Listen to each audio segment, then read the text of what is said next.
Praise the name of the Lord. Bwana asifiwe.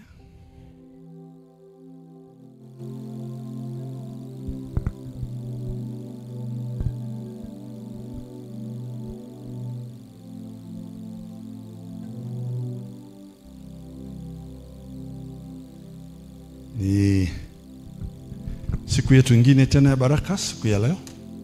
Amen.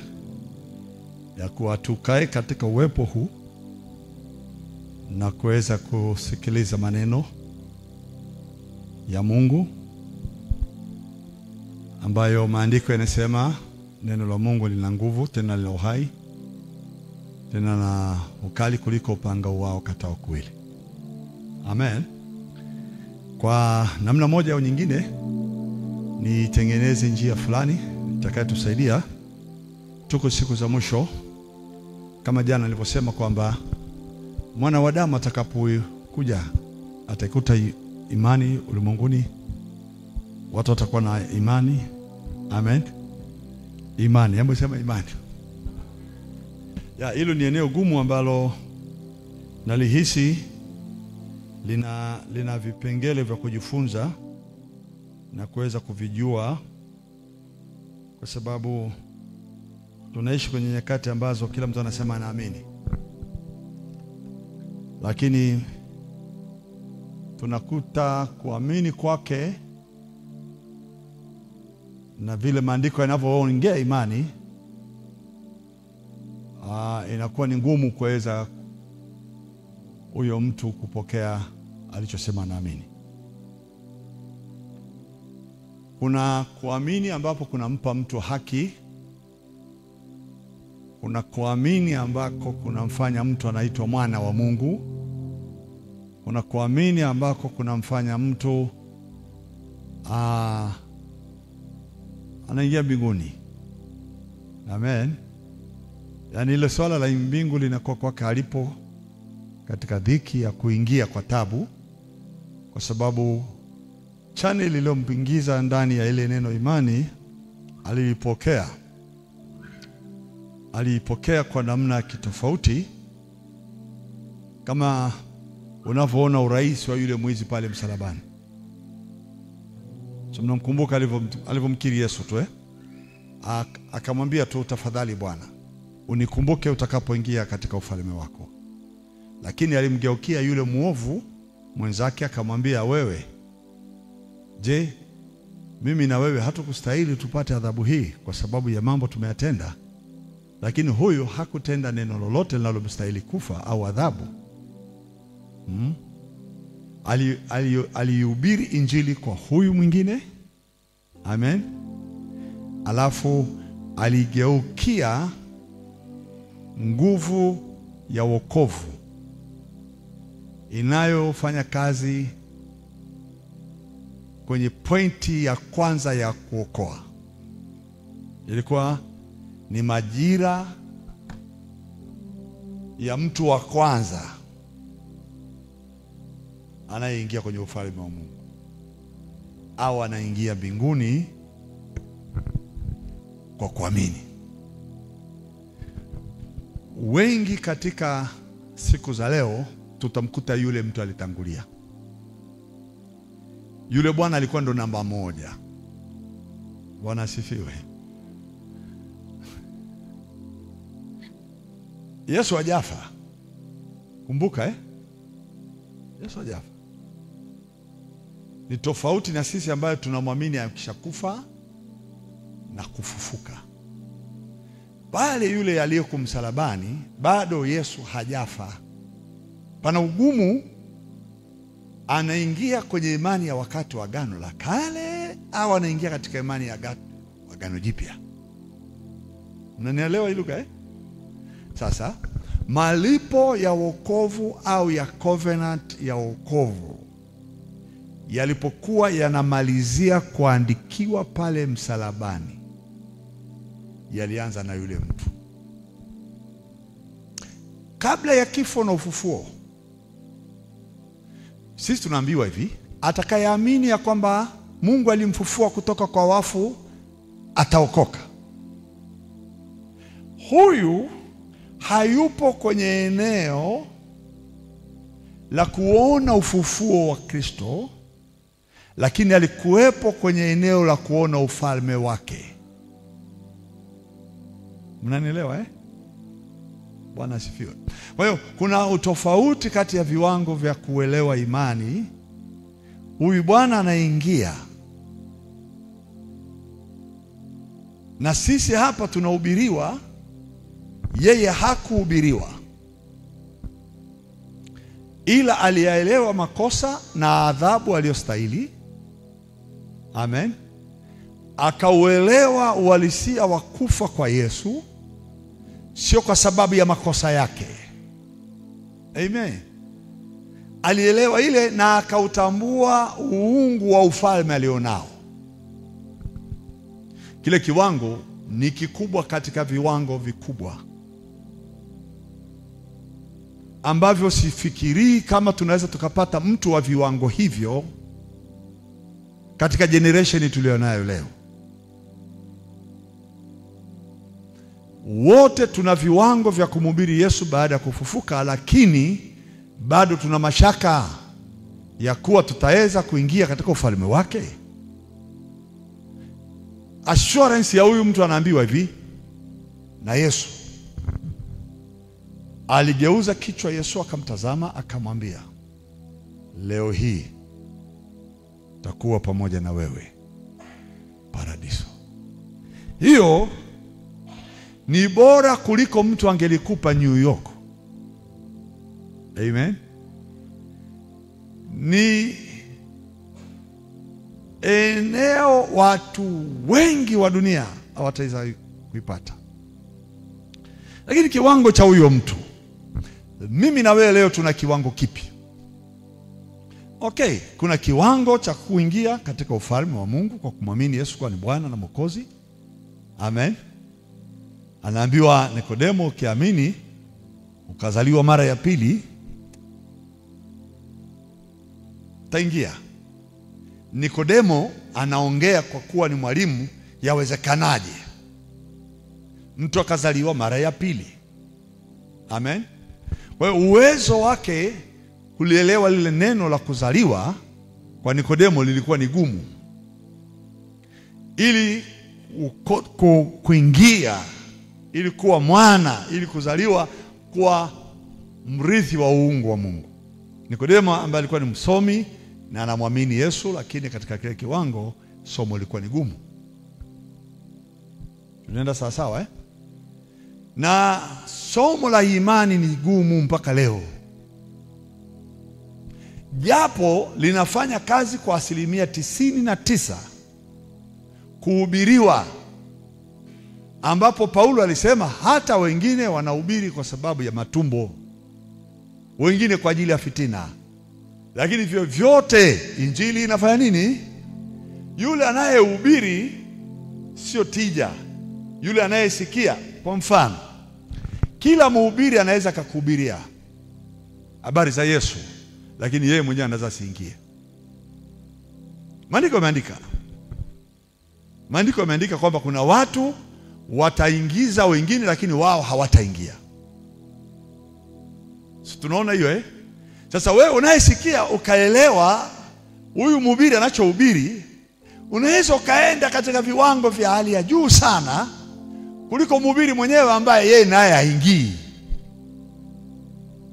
Kwa swala la kuingia katika ufalme wa Mungu sio tija nani anahubiri, ni vile viwango vya uelewa wako vilivyokirimiwa na Mungu. Amen. Kwa hiyo anaweza kuhubiri mtu, akahubiri mtu yoyote tu, akahubiri, nafsi yako ikakombolewa, msamaha, kwa sababu ya ile nguvu ya imani ulipokuwa ukisikia. Amen. Kwa mfano, tuchukulie kitabu cha Waebrania 4 mstari wa kwanza. Hebu tusome.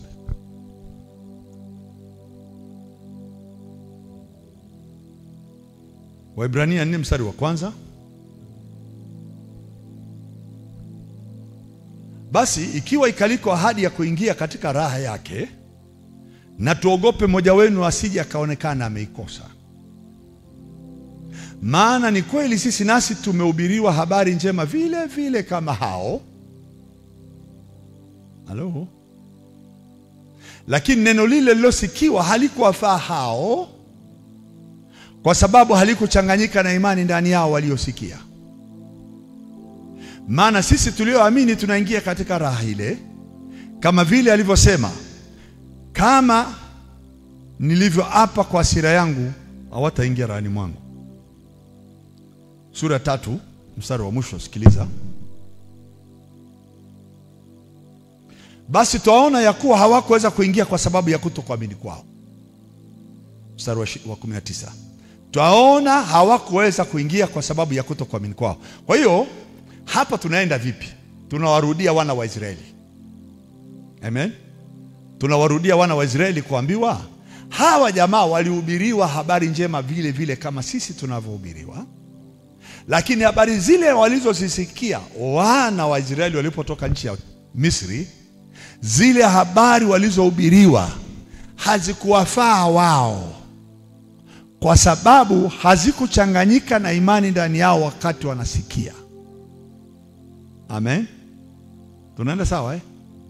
Na kwa sababu hiyo hawakuingia katika ile raha yake. Huko anasema hawakuingia kwa sababu ya kutokuamini. Sasa tuchukuliani na mkutano wa Israeli waliotoka katika nchi ya utumwa Misri. Ni watu milioni 2 waliotoka Misri. Injili waliohubiriwa, anasema hapa kwenye Ibrania 4, walihubiriwa habari njema.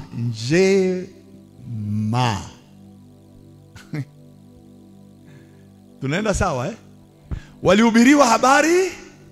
Unachukua hilo neno njema, unaliingiza kwenye fikra zako. Kila lililokuwa likizungumzwa na Musa, Bwana Mungu wenu amenitokea na ameniambia nije niwaambie, hakika huu ni wakati wenu wa kuingia katika ile nchi ya asali na maziwa aliyowaapia baba zenu ya kwamba atawapa.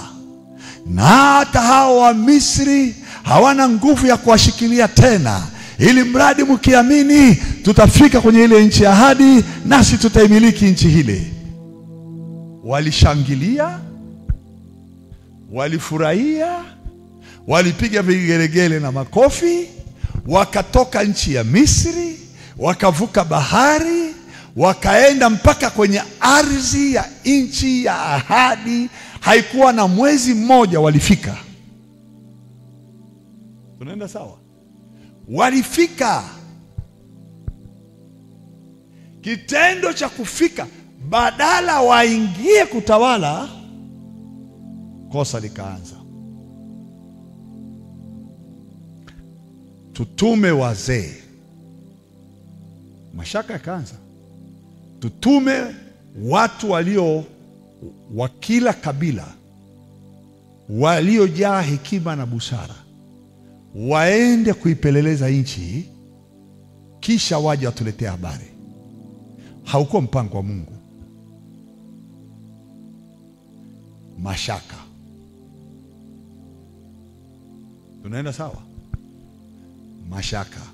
Kwa nini mkaipeleleze? Kwa nini msikubali Mungu ameshatupa ardhi ile na tuingie tukaitamalaki?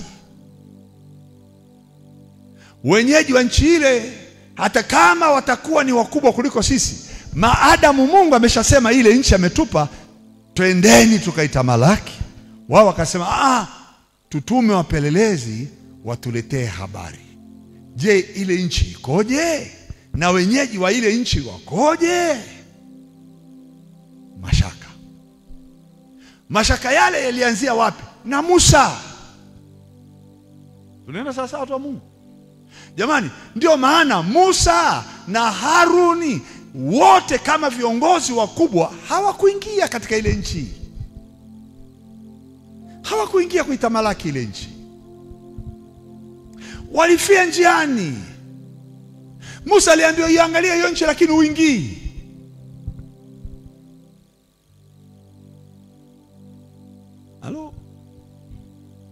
isipokuwa Joshua na Kalebu mwana wa Yefune, wao wataingia kwenye ile nchi, maana waliniamini kwa kila neno, kwa kila neno. Katika wingi huo wa 2 milioni, Musa anakosa aliyetenda miujiza kuliko mtu yoyote chini ya jua. Sijawahi ona miujiza kama hiyo mpaka leo.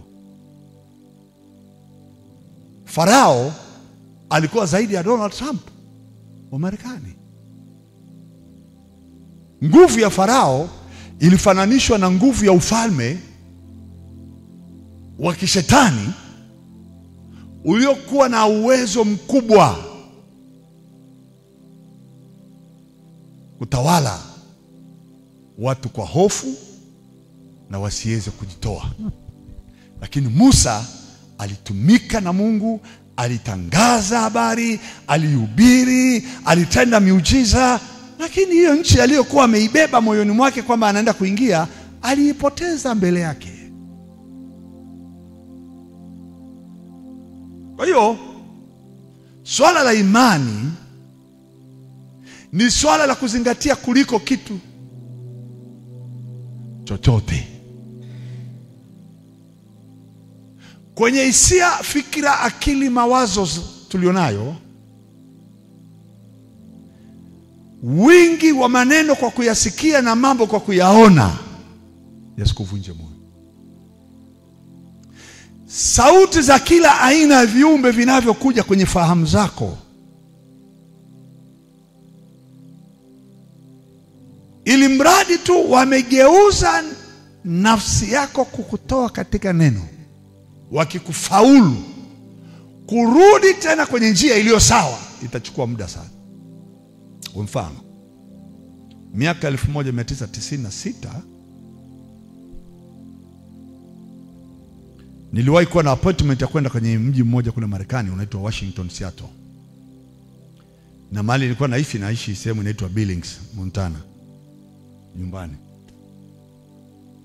Nilitakiwa niende kwenye ofisi za serikali. Kuna mambo fulani kwa nimeomba.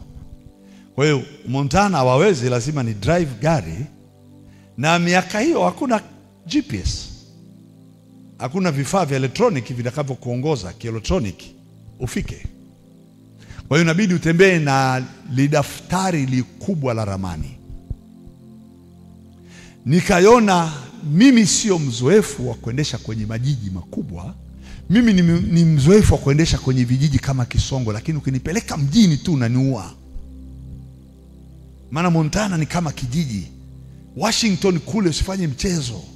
Barabara unazoziona zimepandiana, zimeshikamana zaidi ya barabara 1, 2, 3, 4, 5 zimeshikamana huko, na gari zinakimbia, zinaenda kasi.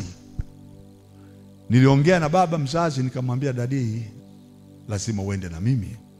Akaniambia, no, you're a driver, una leseni, you must go. Nikasema siwezi, maana nitaendeshaje? Akaniambia, unaweza, ramani hii hapa, barabara unaondoka nayo ni hii, namba fulani mpaka pale, namba fulani mpaka hapa, unafika. Angalia kweli, akasema nafika. Ndani ya barabara zilizoanza kuwa nyingi, na jioni nafika na kuchoka, nilijikuta niko nje ya barabara ninayotembea nayo. Maana wingi wa barabara na magari mengi, huwezi jua saa ngapi umetoka kwenye barabara yako. Nilipotea muda wa masaa 12. Kurudi sio rahisi. Huko nilipo ni nje, mbali na nchi ninayoenda, mbali sana. Mimi nimeenda Oregon bala kwenda Washington, Seattle. Ili nikosti, na nilichokifuata nilikosa. Niliingiliwa na macho ya kuchoka, usingizi, na wingi wa magari na barabara za kunitisha. Tuko kwenye dunia ina vitu vya kukuingilia humo ndani ya fikra zako. Mifumo ya maisha unayoishi nayo, watu unaoishi nayo, kazi unazofanya na watu gani, unaweza ukajikuta umetoka nje ya barabara pasipo kujua. na ukaenda mwendo mrefu ukijua uko kanisani, kumbe uko kwenye upagani uliopitiliza pasipo kujua. Uko kwenye giza. Nilipogundua ninaenda na barabara ninayoendesha, natafuta barabara yangu kwenye ramani, sioni barabarani. Masaa 12 ninakaribia kuingia Oregon. Nikasimamisha petrol station, nikaona gari la polisi, nikauliza, excuse me sir, I'm a new person here, I'm driving to... Wakaniambia, umepotea sana.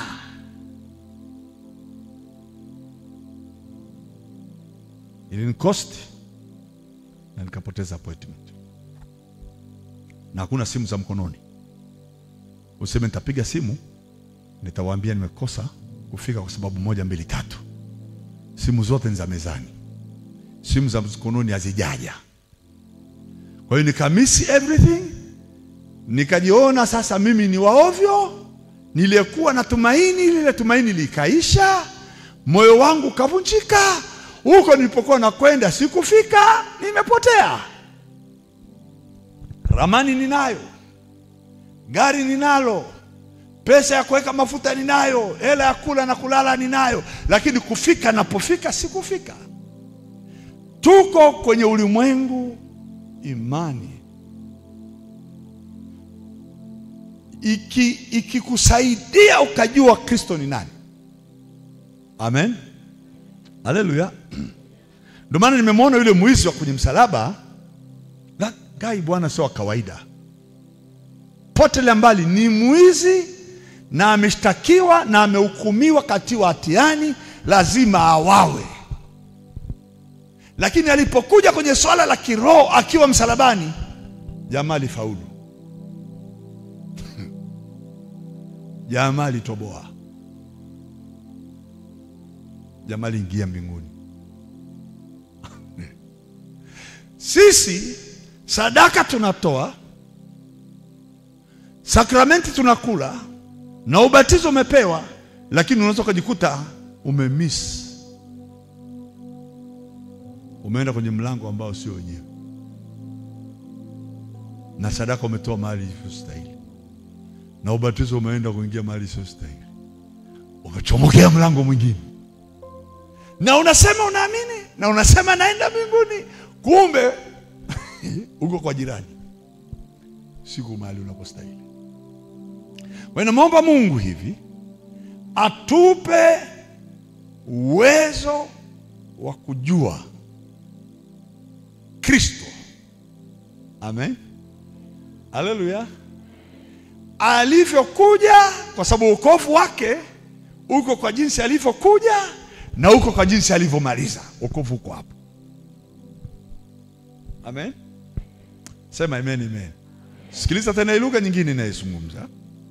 Wokovu wake tuliopata, maana jamani wokovu ni somo. Lisomo kubwa mno. Limehusisha mimi na nyumba yangu, limehusisha mimi na watoto, limehusisha mimi na kazi ya mikono, limehusisha mimi na afya, limehusisha mimi sijui na ndoa, limenihusishia vitu vyote. Na ni kimisi moja tajikwaa. Ni kimisi mbili tajikwaa. Sasa ole wako umisi 50% ya vyote vilivyolipwa, package yote, furushi lote, eti upate nusu katika vile ambavyo amefanya. Duniani hapa utapachoka, utahuzunika kwa nini umezaliwa, utasema kwa nini nimeokoka, kwa nini Yesu singelichukua mapema kabla sijazaliwa, Yesu lini utakuja tuende mbinguni haraka. Utayaona mambo ambayo paka na mhubiri atakwambia mapito ni sehemu ya imani. Haleluya. Na unasema amen, maana 50 yake umekosa.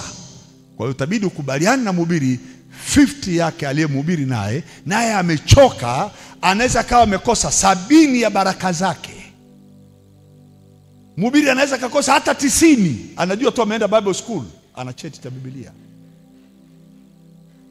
lakini hamjui Yesu kichwa wala nyayo, hamjui.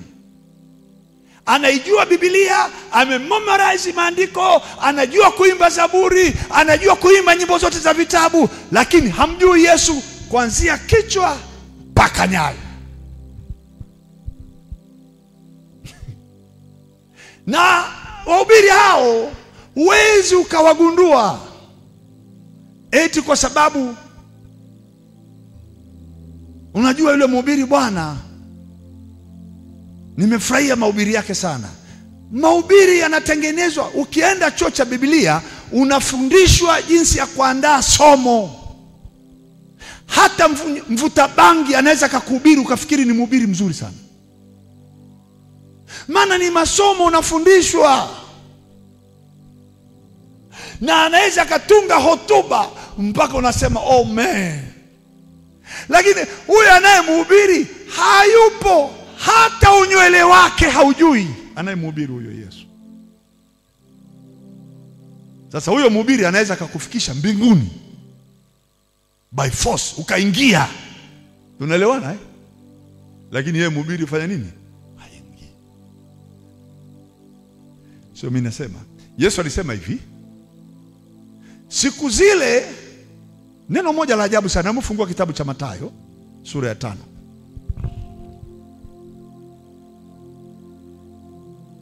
Yerababoki sama yake shia. Mathayo sura yake ya 8, samahani.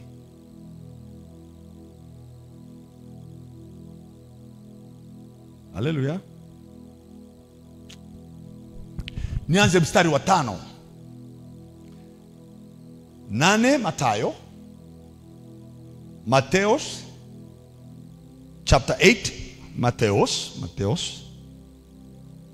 Hata alipoingia Kapernaum, akida mmoja alimjia akamsia akisema, Bwana, mtumishi wangu amelala nyumbani mgonjwa wa kupoza, anaumwa sana.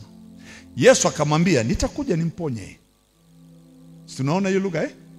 Sema amen, amen. Lugha rahisi, nyepesi, inaeleweka kwa 100%. Haleluya.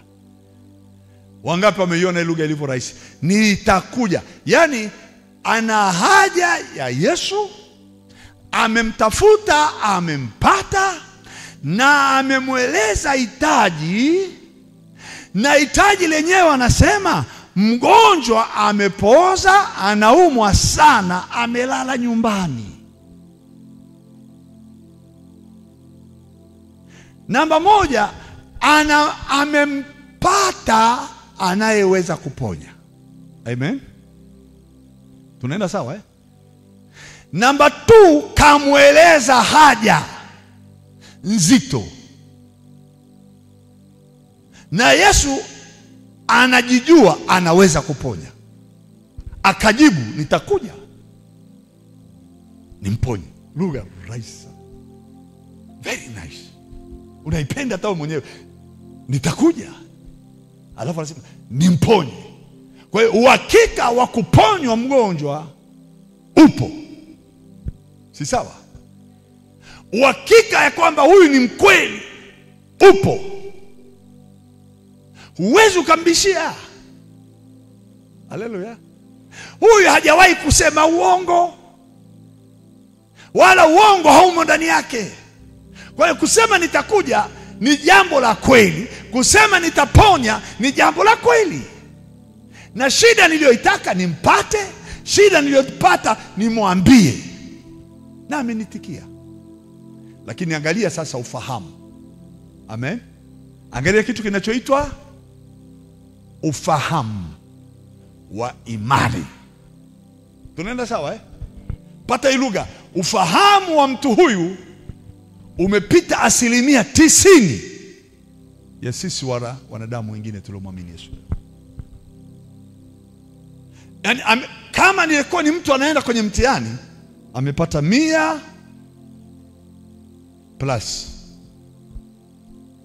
Bwana asifiwe. Tunaenda sawa? Anasema hivi, yule akida akamjibu akasema, kwanza kimaandiko huyu jamaa ni mwelewa. Ni nani? Ni mwelewa wa uwezo wa mambo ya rohoni kuliko aliyezaliwa wa mambo ya rohoni. Huyu ni mataifa, sio Myahudi. Huyu akida anaenda kwa Yesu, anamwambia Bwana, hiyo lugha sio ya kawaida, mtumishi wangu amelala nyumbani, mgonjwa wa kupoza, anaumwa sana, njoo mponye. Anamuita Adonai. Amen. Neno Bwana kwa Kiyahudi Adonai, anamtaja kwenye herufi kubwa ambayo Wayahudi waliozaliwa pale hawajawahi kumwona Yesu kwa hiyo herufi. Kwa hiyo jamaa alipenya, aliingia kwenye vitabu vya Agano la Kale ambavyo sio vitabu vya kwake, na alimjua Yesu ni Bwana. Akamjibu mara ya pili, Bwana, mimi sistahili. Anamuita tena Adonai. Hamuiti Yesu, hamuiti nani, anasema Adonai. Walikuwa wakiongea kwa lugha, akimuita kwa lugha Wayahudi wanamuita Mungu. Wayahudi wanamuita Mungu. Mimi sistahili uingie chini ya dari ya nyumba yangu. Amen. Lakini sema neno tu na mtumishi wangu atapona. Lugha hii ni ya uelewa wa asilimia zaidi ya 100 wa imani. Ndugu zangu, hii sio imani ya kawaida. Haleluya.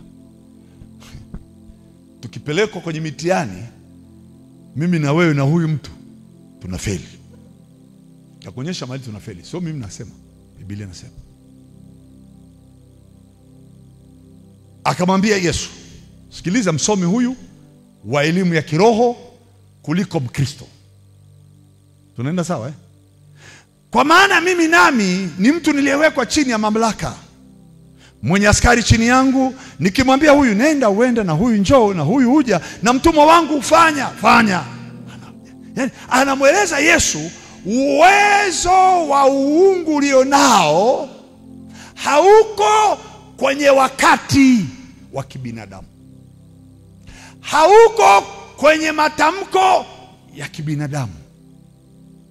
Wewe maneno yako hayana majira. Maneno yako ni yale yale jana, leo na hata milele. Yana nguvu yakiwa mbinguni, yana nguvu yakiwa duniani, yana nguvu yakiwa gizani, yana nguvu yakiwa nuruni. Maneno yako sio maneno ya wanadamu. Kwa nini anasema? Kwa sababu alimwambia hivi, sema neno tu. Unaelewa hiyo lugha? Akajichukua yeye kama mmoja wa mtu aliyejifunza mambo ya mwilini. Mimi nimewekwa chini ya mamlaka. Nikimwambia askari nenda uenda, njoo uja, na mtumwa fanya ufanya. Akionyesha sio Yesu kama mwanadamu kwa uelewa wake, sio Yesu kama mtu mwanafunzi wa chuo fulani, sio mtu kama aliyepewa madaraka na mtu. Wewe ni zaidi. Ndio maana anamuita Adonai. Tunaenda sawa watu wa Mungu? Hii lugha yangu inaeleweka watu wa Mungu? Ndio maana nataka twende mahali ambapo tusikose tulichopewa, tusikose tulichokirimiwa, tusikose kwa sababu ya malalamiko ya pesa hatuna mfukoni, tusikose kwa sababu watu hawatutaki, tusikose kwa sababu hawatupendi. Haiko kwa sababu hawatupendi ndio maana napitia. Ni kwa sababu hatujui sisi ni nani katika kiwango kipi ndani ya Kristo. Haipo kwa sababu maadui zangu ni wengi ndio maana nasota. Ni kwa sababu hujui unachokiamini. Ni kwa sababu ndivyo ulivyo unavyoamini. Anasema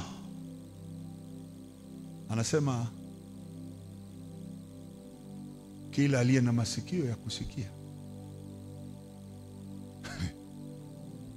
Abanishi haya na asikie. Kule kwenye Ufunuo anasema hivi, kwa kanisa la Laodikia, na kwa malaika wa kanisa na kwa malaika wa kanisa, na alafu haya ndiyo maneno asemayo Roho. Anaposema Roho ndo anaambia makanisa, Roho anaambia makanisa, ukishasikia hivyo ondoka mwilini. Hutasikia ukiwa mwilini, hutaelewa ukiwa na akili za kibinadamu. Nenda rohoni, maana Roho unena na mambo ya rohoni. Watu wa jinsi ya mwilini hawawezi elewa maneno ya rohoni kamwe. Tuvushwe fahamu ziende nje ya hili likichwa lililojaa akili zilizogoshiwa kwa mapokeo na elimu na mafundisho yasiyoweza kutuokoa. Yaondoke mafundisho haya, twende nje ya mafundisho, twende kwenye eneo sasa. Anasema mtu anayenenda kwa mwili kamwe hawezi kutimiza mapenzi ya Mungu. Niko namwambia mtumishi wa Mungu hapa, mtu anaenda kimwili ni mtu anayetumia sense tano, hisia zake tano. Mambo anayoyasikia, mambo anayoyaona, mambo anayoyaonja, anayoyagusa na anayo tuhesabu na kunusa. Sawa ni pilau. Mungu angenipa na mimi ningekula pilau leo kwa jina la Yesu. Nateseka na njaa hapa, mimi sijala pilau mwaka mzima. Ni ile Waisraeli.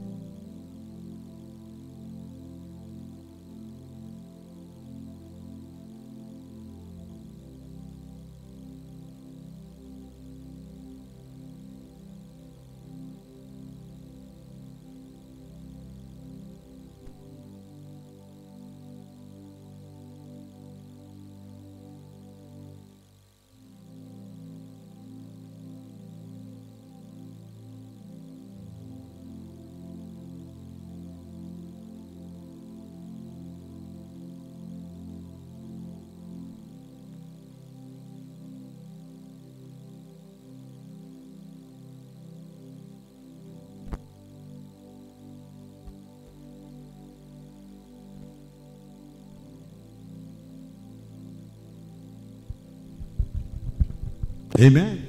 Bwana nimekubali tena. Weka hapo karibu. Bwana sifiwe. Sema amen, amen. Bwana Mungu mpo Sasa twende tumsikilize Yesu anapojibu. Ndio tutajua kwamba asilimia ngapi naye kuambia tuko vizuri au hatuko vizuri. Amen.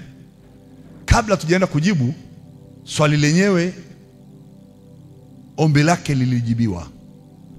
Sawa Lakini lilivyojibiwa lilikuwa limejibiwa nje ya wakati. Mnanisikia watu wa Mungu? Yesu aliyetoa jibu nitakuja, alitoa jibu. Mwenye hekima peke yake ndiye anaelewa. Asiye na hekima ataondoka na shukurani. Mnanielewa? Watu wa Mungu mpo? Bwana asifiwe. Alitoa jibu, nitakuja nimponye. Mwenye hekima hapa alisema no.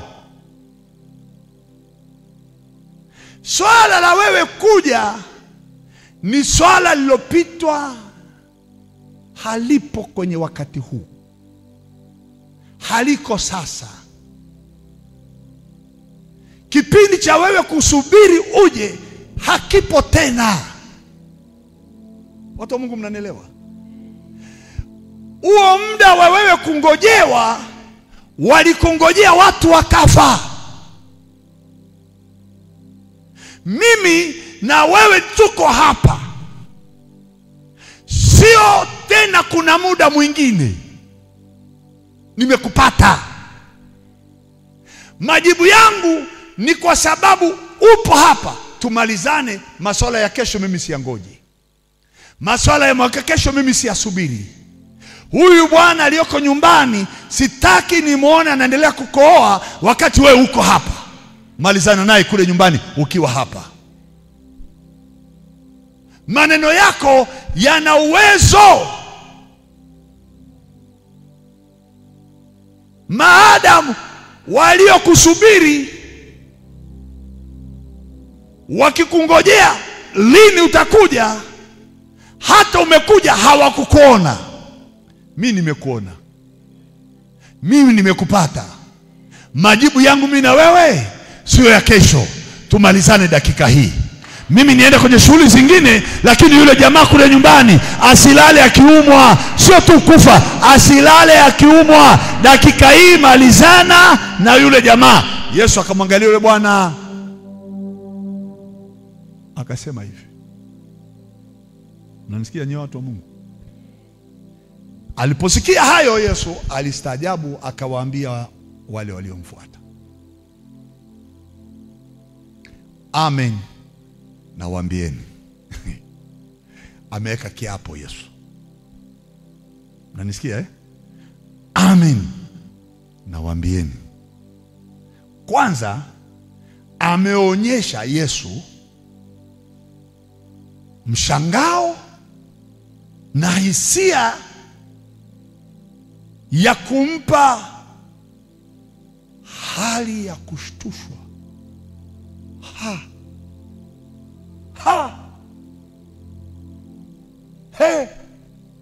Akastaajabu, akawaangalia waliomfuata. Ukisoma juu huku, makutano ya watu yalikuwa yakimfuata. Akawaangalia waliomfuata pamoja na wanafunzi wake, mitume wake. Akawaambia hivi, amen nawaambieni, sijaona. Hiyo lugha jamani, sijaona imani kubwa namna hii kwa yeyote katika Israeli. Imenitisha. Akamalizia, nami nawaambieni. Haleluya. Hapa sasa ndo kuna chance imetolewa. Hapa ndo kuna fursa tusiipoteze. Tunasikilizana na watu wa Mungu. Hapa kuna mlango wa kuchomozea, wa kutoboa, na sisi tufanikiwe, na sisi tubojiwe, na sisi tupate, na sisi tuishi, na sisi tuenjoy life, na sisi tuinuliwe, na sisi tuponywe, na sisi tubarikiwe. Kuna kamdango kameonekana. Kamefunguliwa. Kuna mlango umefunguliwa hapa. Anasema hivi, nami nawaambieni ya kwamba wengi watakuja kutoka mashariki na magharibi, nao wataketi pamoja na Ibrahimu na Isaka na Yakobo katika ufalme wa mbinguni. Mlango huu. Ukifeli hii, umefeli. Kwishi. Una tofauti na Israeli aliyotoka Misri. Una tofauti na Musa na Harun waliokuwa wanaimba parapanda, wanalia, wanasema tunafika Kanani, lazima Kanani. Wanashangilia usiku kucha kwenye nyumba zao, lakini wanaenda kufa wiki ijayo. Kanani hawaioni. Kanani hawaingii. Nchi ya asali na maziwa amesema tunapewa, huku mioyo yao inanusa vitumbua, chips za Misri.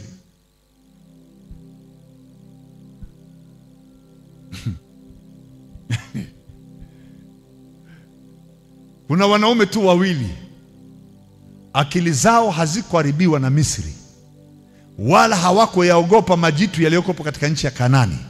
Anaitwa Joshua na Kalebu. Hawa jamaa, Biblia nasema walimwamini Mungu kwa kila neno. Alafu akaambiwa na wao, Mungu akatangaza akamwambia Musa, isipokuwa Kalebu mwana wa Yefune, yeye ataiona nchi hiyo nzuri aliyoikanyaga na wanaye. Wonderful. Watoto wake hawajaenda huko, lakini baba ameingia huko, lakini wameshabebwa na baba, wameingizwa kule ndani. Wako kwenye viuno, wengine hawajazaliwa, lakini tayari wanaenda kuingia kwenye hiyo nchi, kwa sababu kuna aliyeamini amebeba na nyumba yake, amebeba na watoto wake, amebeba na vyote alivyo navyo. Akasema hakuna kitakachobaki jangwani, hakuna kitakachowawa na majitu, hakuna cha kurudi Misri. Hiyo nchi ni ya kwetu tuliopewa. Hao walioko huko hawana uwezo wowote wa kutufanya. Lazima tuishike hiyo nchi. Waisraeli waliokota mawe, Waisraeli wakataka kuwapiga Joshua na Caleb, lakini jamaa walirarua mavazi. Tunaingia hicho kiwango. Anaongea Yesu kwa kutoa nafasi. Haleluya. Isipokuwa anasema hivi, nawaambieni ya kwamba wengi watakuja kutoka mashariki na magharibi. Ndugu yangu, ukikosa hii nafasi ya hawa walioitwa wengi, pole sana. Mungu akusaidie. Anaendelea anasema wataketi. Wonderful. Wataketi. Hebu sema kuketi. Sema tena kwa sauti. Maana yake watu hawa watakuwa wameingia katika eneo la raha. Waebrania 4. Waebrania 4. Waebrania 4. Anasema kwa Waebrania, na tuogope mmoja wenu asije akaonekana ameikosa kuingia katika raha ile. Maana sisi nasi tumehubiriwa habari njema vivyo hivyo kama wao, lakini habari ile waliposikia haikuchanganyikana na imani ndani yao waliosikia. Lakini sisi tunaingia. Mstari wa 3 wa Ibrania pale anasema sisi tunaingia. Hao sisi tunaingia amewaweka Yesu. Wataketi pamoja na Ibrahimu, Isaka na Yakobo. Kuketi manake kustarehe. Kuketi manake raha. Na kuzungumzia hivi, usiwaze mbinguni haraka wakati sahihi. Hujaona mkate, hujaona nyumba, hujaona nini. Anza kuona sahihi. Baraka za watoto wako sahihi, baraka za ndoa yako sahihi, baraka za maisha yako za kazi. Anza kuyaona hayo matunda sahihi. Usingoje kesho. Ujui Yesu anapokuja anamwambia nitakuja hapa hapa. Hapa hapa. Tumalizane sahihi. Haleluya. Hatari ninayoiona ni mstari wa 12. Hatari kubwa, bali wana wa ufalme watatupwa katika giza la nje, ndiko kutakwako kilio na kusaga meno. Umeona kilicho mstari wa 11? Ingia kwenye huo mlango uliofunguliwa. Amen. Ingia kwenye hicho kipawa cha imani alionacho huyu jamaa akida. Hebu sema kuanzia leo, mlango umefunguka wa baraka yangu. Sintasubiri tena. Neema yangu imeachiliwa, uponyaji wangu umeachiliwa, mafanikio yangu yameachiliwa, familia yangu imebarikiwa. Kuanzia sasa nitaketi, nitastarehe, nitaishi kwenye raha kwa sababu nimempata Yesu.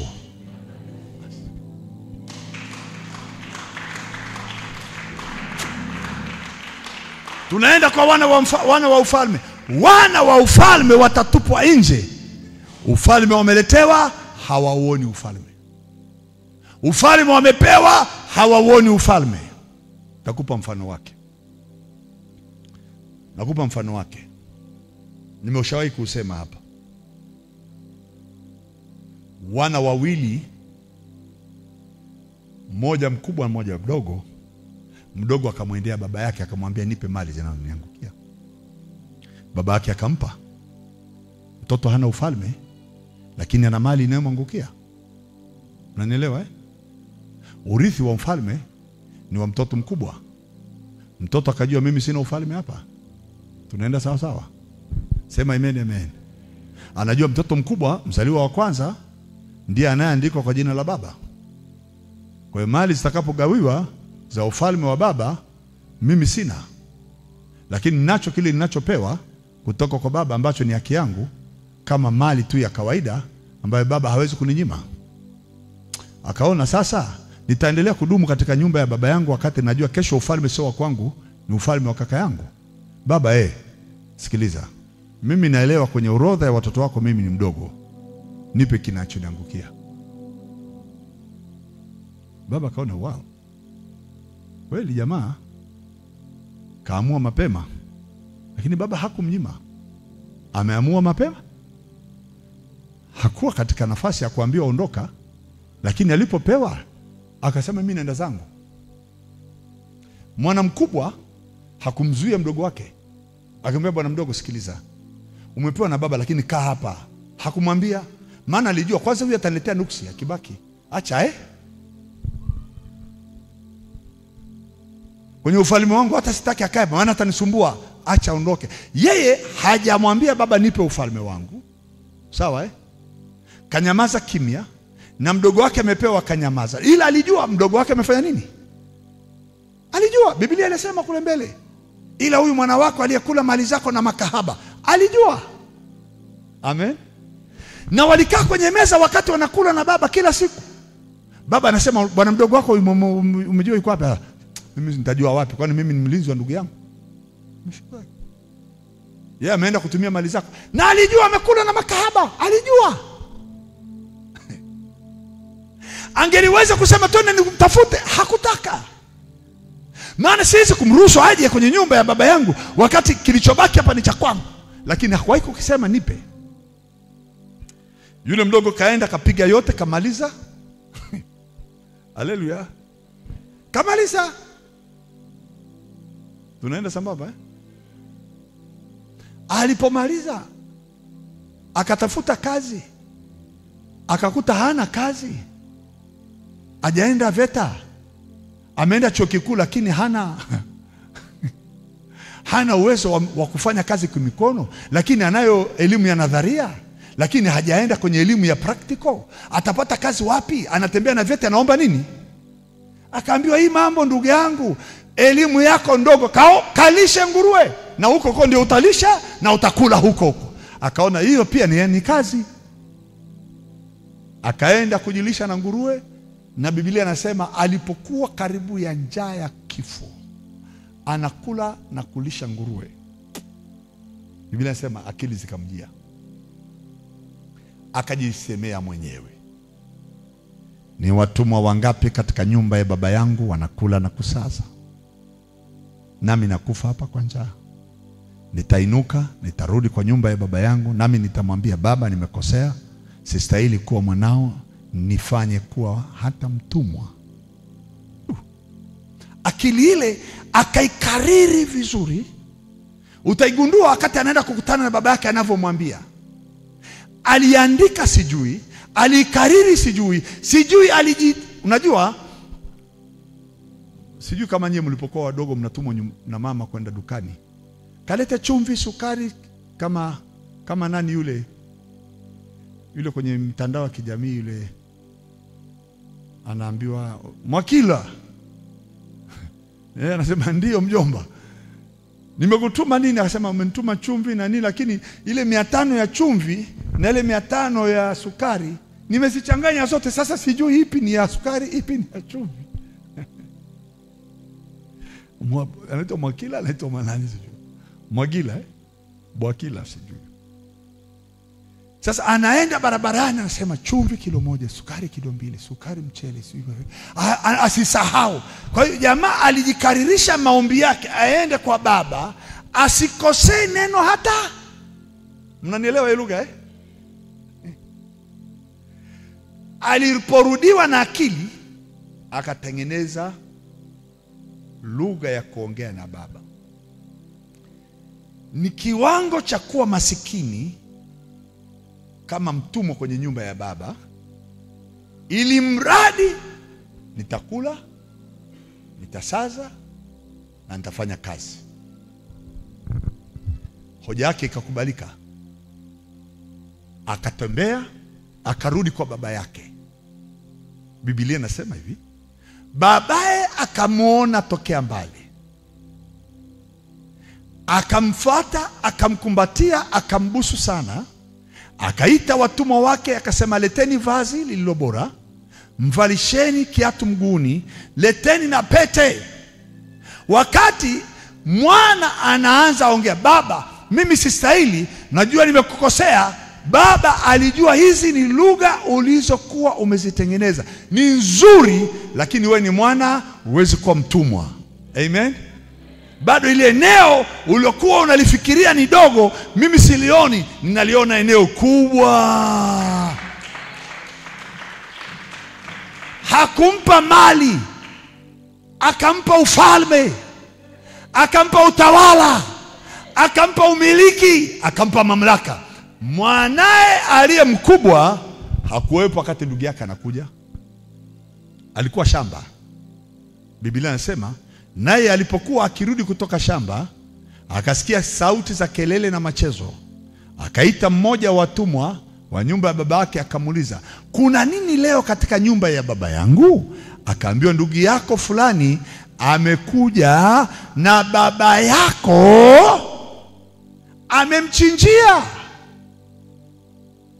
Yule jamaa mkubwa akakasirika, akaapa, akasema, siingii. Mimi humo siingii.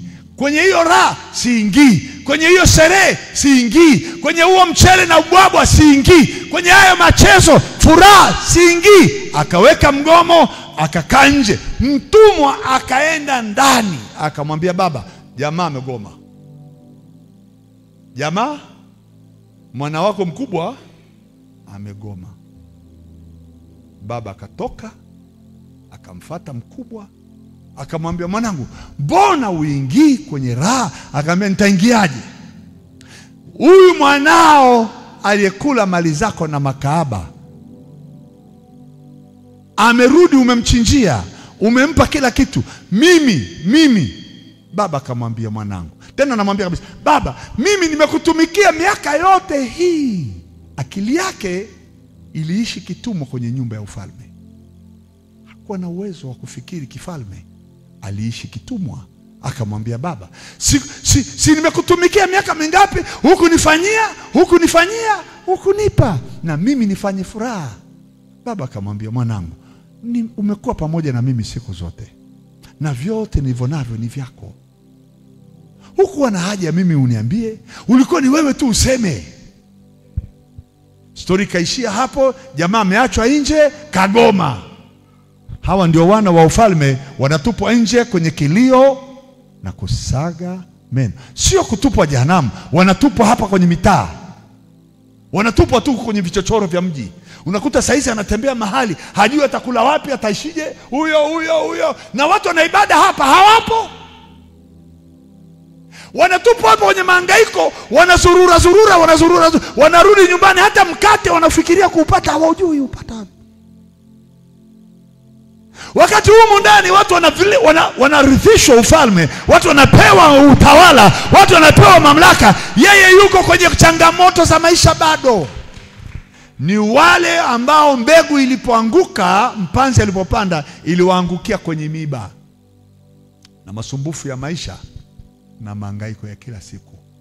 Ile mbegu iliota, ikashindwa kuzaa, ikasongwa. Hawawezi pata wanachokitaka, hawawezi vuna wanachokitaka, wataishi na miiba. Miiba ni mapito magumu yasiyostahili kwa mtu. Naomba Mungu atutoe kwenye miiba, atuingize kwenye eneo hili la kuelewa haya mambo, tuyarithi, tuyapokee, tuyaishi haya ambayo anasema hivi, na wale watu watakaokuja wataketi na Ibrahimu. Nataka hapo. Na Isaka aliwachukua watu watatu. Sema amen. Akamchukua Abraham. Amen. Nenda kayatafute maisha ya Abraham.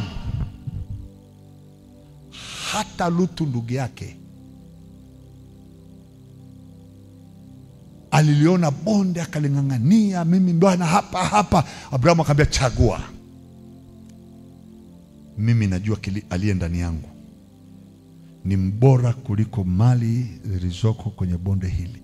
Kumbe jamaa anaenda kwenye hilo bonde alilolifikiri lizuri kwa malisho, ndio anaangukia Sodoma na wanae. Abrahamu hakukimbilia huko. Abrahamu alijua Mungu aliyenileta mpaka hapa katika nchi hii hawezi niacha. Biblia inasema Abrahamu alikuwa tajiri wa ng'ombe, wa mbuzi, kondoo na dhahabu na fedha na watumwa. Isaka naye akawa tajiri mpaka mfalme akamwambia, sasa umekuwa mtu mkuu kutupita sisi. Yakobo naye vivyo hivyo. Mimi natamani iwe hivi. Sema amen, amen. Uingie mahali maisha yako hayatarudia katika mateso uliyoyaona zamani. Utakaa katika kula na kunywa, utayaishi maisha ya wakati huu, wakati wa sasa. Namalizia Yohana 4 mstari wa 44. Saa 12 imefika. Sorry. Kuna haja kusoma ile andiko? Mnaniruhusu nilimalizie? Yohana 4. Kama ujali nisamee. Yohana 4. Nisema 46 44. Fanya 46. 46 nasema, basi Yesu alifika tena Kana ya Galilaya, hapo alipoyafanya yale maji kuwa divai. Nikija kufundisha ile neno siku moja utalipenda. Kana Galilaya, maji yakawa divai. Ile eneo ukija kuligundua utakula raha duniani. Haleluya. Sema amen, amen. Na palikuwa na diwani mmoja ambaye mwanae hawezi huko Kapernaumu. Huyo aliposikia kwamba Yesu amekuja kutoka Uyahudi mpaka Galilaya, alimwendea akamsihi ashuke amponye mwanae. Wow. Kwa maana alikuwa kufani. Basi Yesu akamwambia, msipoona ishara na ajabu hamtaamini kabisa. Ishara na ajabu mpaka muone ndio mnaamini.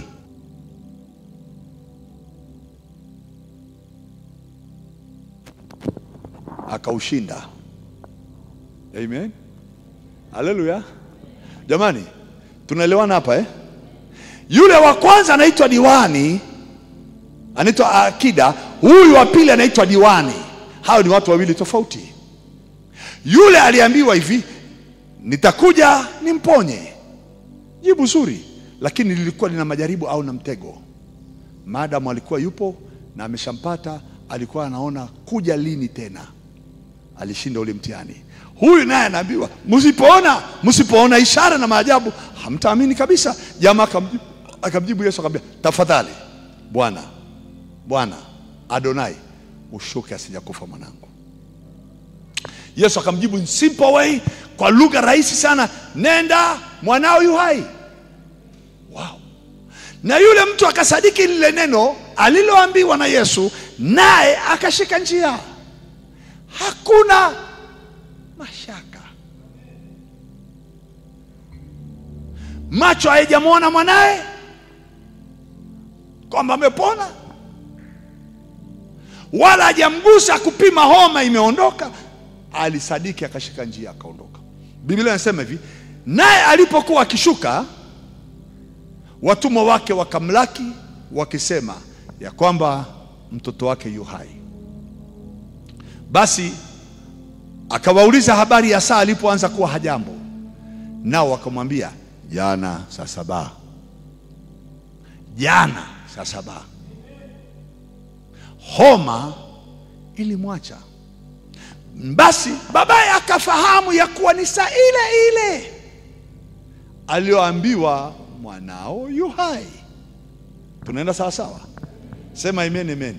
Akasadiki ni saa ile ile. Lini? Jana. Jamani, mimi nilikuwa na Yesu jana.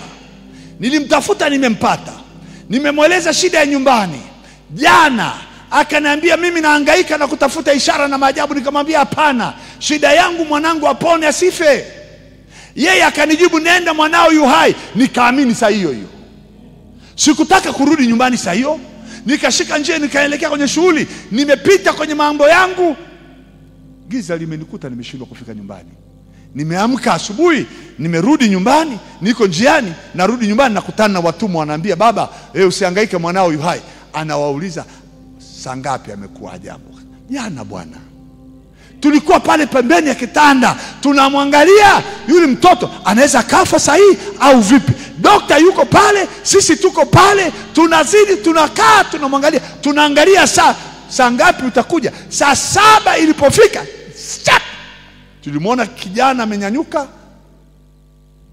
Tena alivyonyanyuka ilitushangaza. Hakunyanyuka kawaida kama mgonjwa, alinyanyuka akakimbia haraka kuwahi kwenda kupiga mpira na wenzake nje. Sisi tunamkimbilia tumchukue, tumwangalie asije kaanguka huko nje na homa. Tunampima, homa haipo, vipimo vimekuta hamna homa. Tukamkuta kwanza ana appetite ya kula kuliko kawaida. Baba akajua ni saa ile saa 7 alioambiwa na Yesu, mwanao yu hai. Biblia inasema alisadiki na nyumba yake. Naomba iwe hivi. Yawezekana hatujawahi kumuona Yesu, lakini tuone muujiza katika nyumba zetu. Kwa sababu ya hali ya kimwili hatujamuona Yesu kwa mwili, lakini na mimi na wewe tuko hapa saa hii, lakini kuna mtu yuko pale nyumbani, kuna mtu yuko kazini, kuna mtoto mahali fulani anashindwa. Nataka tuchukue imani saa hii. Kuna muujiza unaenda kwenye huyo mtu, haijalishi yuko umbali gani. Kuna neno litasemwa hapa, na yule mgonjwa kule ananyanyuka, na yule mtoto kule anapona, na yule mtoto kule anainuka, na masomo yake yanafaulu. Tuyaondoe mashaka ya imani. Sema amen, amen. Nachukua ile neno jana saa 7 homa ilimwacha. Huyu baba alipewa maelezo jinsi ambavyo homa iliacha. Hakuambiwa tu homa ilimwacha. Wale jamaa walikuwa makini. Walikuwa wanamtazama hivi. Fulani, leta maji tumkande tena. Leta tena maji. Jamani, nilikulishawahi kutokeaga watoto wako ukaona homa inapanda, unamkanda na maji yanapata na moto, unaleta mengine. Mali ulishawahi kupitiaga hiyo?